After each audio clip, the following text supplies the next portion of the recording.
In the 1960s, Robert F. Kennedy took a poverty tour, including the Mississippi Delta, and was horrified to discover a large number of children as obviously malnourished as any child on a third world relief poster.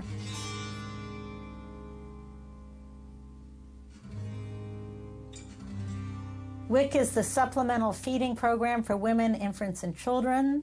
It started with 88,000 and now serves more than 9 million all across the country in all 50 states.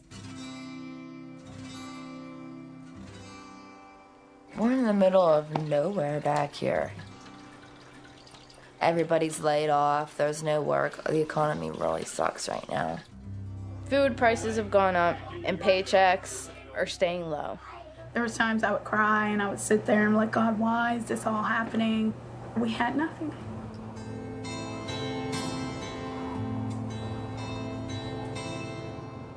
I always say that economic conditions are written on the bodies and brains of babies. And with the economic downturn, many more families are income eligible for and in desperate need of WIC benefits. WIC is a food prescription program, and it provides vouchers for very high nutrient-dense foods. I only get paid $7.25 an hour. And with 2 kids, you need a lot more money than that for groceries. So, like the WIC and everything helps out a lot. This is what you get. This is your WIC folder.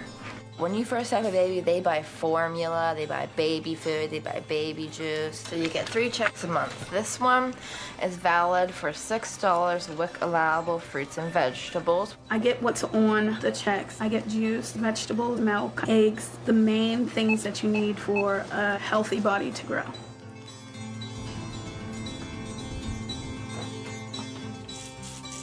I make sure that they eat nutritious. Very good. They'll give them their breakfast and give them their sippy cups. Thank you. You're welcome.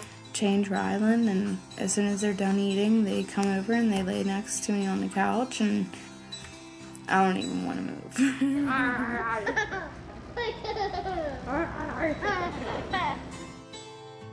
The fetus goes from a handful of cells to, if they're healthy, about 7 pounds in 9 months. The brain increases 2.5 times in size in the first year of life. That is an extraordinary growth rate. WIC targets that time.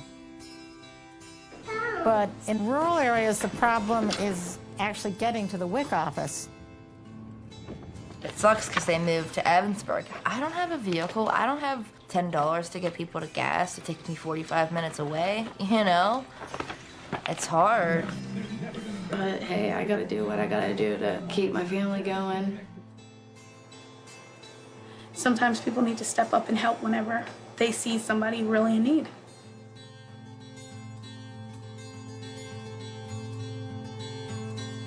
From a physician's perspective, physiology is the same world around. So the nutritional needs of a child in Sudan are the same as the nutritional needs of a child in Philadelphia. Thanks to WIC in this country, we no longer see children near death from malnutrition. Nutrient-dense foods are good medicine.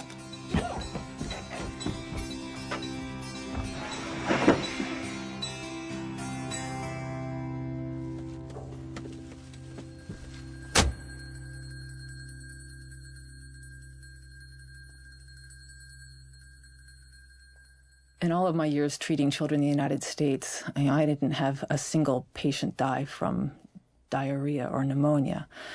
But, within days of arriving in Uganda, I saw a little girl in the morning. She had some diarrhea. I gave her standard treatment. And she came back in the afternoon and she was dead. Obviously, I'll carry that with me to the end of my days. My name's Susan Shepard. I'm a pediatrician with Doctors Without Borders, Médecins Sans Frontières. For the last 5 years, I've worked in various countries around the world where malnutrition is contributing to such a large portion of childhood deaths.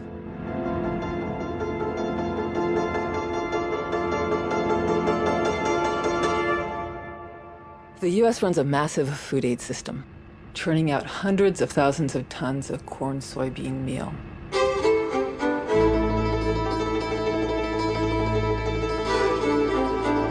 While this corn-soybean cereal blend may relieve hunger, it is not the right food to treat malnutrition in young children.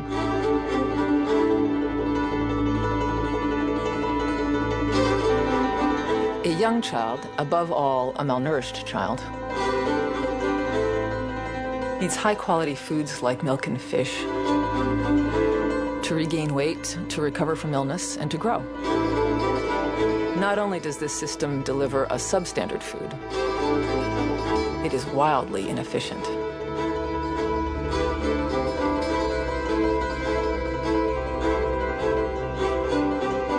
U.S. law requires that the vast majority of food that we donate come from U.S. farms.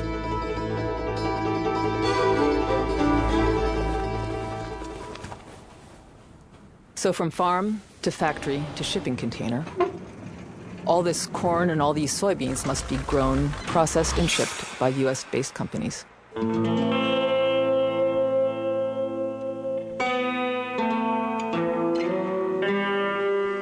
Millions of dollars are wasted on manufacturing and shipping costs,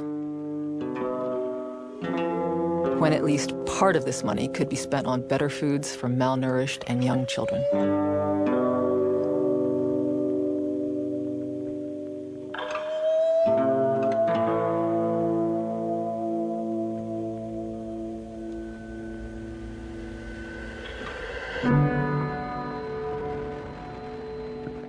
In all the countries where I have worked, I come across tons of this corn-soy blend.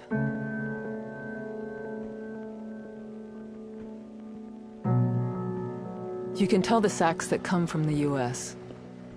They're all marked "Gift of the American People." They're more like a false promise than a gift. Why would we be giving out food through a food aid program anywhere in the world that we wouldn't be using for our own kids and families?